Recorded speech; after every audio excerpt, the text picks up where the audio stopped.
Jolia Barreto nagulat sa halik ni Joshua Garcia. Ay, hindi ako gigil. Ito talaga ang eksenang talagang nakakakilig.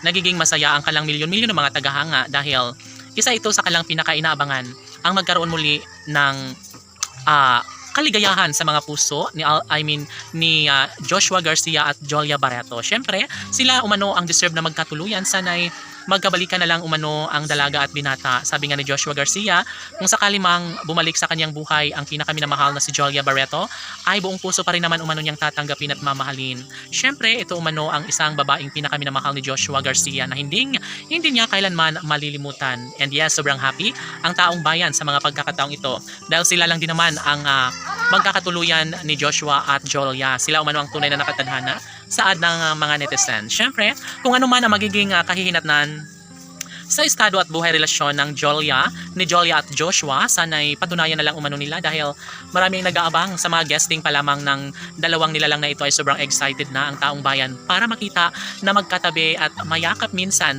ni Joshua ang pretty girl na si Jolia Barreto. Kahit maraming naninira kay Jolia Barreto, wala na silang magagawa dahil sabi nga ni Joshua Garcia na hindi siya masisira kailanman sa kagandahan at pinakaminamahal na si Jolia Barreto. Kilalang kilala niya umano ang dalaga at ito lamang ang isa sa pinakapangarap ni Joshua Garcia na sana'y magbalik na sa kanyang muli ang pretty girl na si Jolia Barreto. Kahit na marami ang umaayaw na magbalikan muli si Jolia at Joshua, ngunit hindi umano natin alam na baka darating ang oras at panahon na muling magniningning ang kaligayahan sa kanilang mga puso.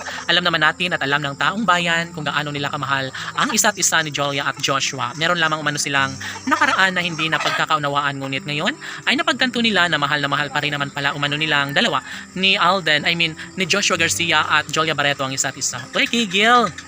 Siyempre hindi ito matatanggap ng mga bashers ng Jolia at Joshua fans dahil sadyang naman na magbabagi din darating ang tamang pagkakataon na magkaroon din ng walang hanggang kaligayahan sa mga puso ni Jolia at Joshua. Samantala, handang-handa na umano si Jolia Barreto na tanggapin at mahalin muli ang nag-iisang Joshua Garcia. Ngayon ay pinaghahandaan ang kalang teleserye at ang bagong movie na sadyang namang matagal na itong request ng taong bayan. Sana'y mangyayari na ang lahat sa kalang pagtatambalan. Sana'y gawin na lang umano nilang makatotohanan ang lahat. Sana'y makatuluyan na nga ni Joshua Garcia ang nag-iisang Jolia Barreto. Yes, marami mang kumukontra ay hindi naman talaga nagpapa-apekto si Joshua Garcia dahil mahal na mahal niyang tunay si Jolia Barreto. Si Joshua ay talagang matatag at ipinaglalaban niya pa rin ang kanyang tunay na damdamin para sa actress, para sa babaeng kanyang pinakaminamahal na si Jolia Barreto. Kaya maghahanda na ang lahat dahil inaabangan na ang kanilang teleserye at movie at sana'y magkabalikan na muli ang dalawang nilalang na si Jolia at Joshua. Good luck!